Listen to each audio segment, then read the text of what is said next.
Superfast news, आवाज जनसामान्यांचा। धडकेत इसम ठार। दारवा सविस्तर वृत्त असे की आज दिनांक 26/8/2025 रोजी सकाळी 7 वाजताच्या सुमारास एसटी बस स्टँड दारवा येथे भांडेगाव येथील रहिवासी श्री दादाराव वानखेडे वय 55 वर्षे हा यवतमाळ येथे दवाखान्यात जात असताना मागून येणारे एसटी बस क्रमांक MH40Y5811 बसने दादाराव वानखेडे यांना जबर धडक दिली।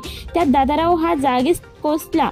ॲम्ब्युलन्सने उपजिल्हा ग्रामीण रुग्णालय दारवा येथे नेले असता डॉक्टरांनी दादाराव वानखेडे यांना मृत घोषित केले। त्यांच्या पत्नी ताराबाई वानखेडे त्यांच्या तक्रारीवरून दारवा पोलीस स्टेशनमध्ये बस क्रमांक MH40Y5811 च्या चालकाविरुद्ध गुन्हा दाखल करण्यात आले आहे। पुढील तपास दारवा पोलीस स्टेशनचे पोलीस अधिकारी श्री शिव प्रकाश मुडे साहेब यांच्या मार्गदर्शनाखाली श्री चव्हाण साहेब करीत आहेत। महाराष्ट्र सुपरफास्ट न्यूज साठी देवीचंद राठोड, नेर।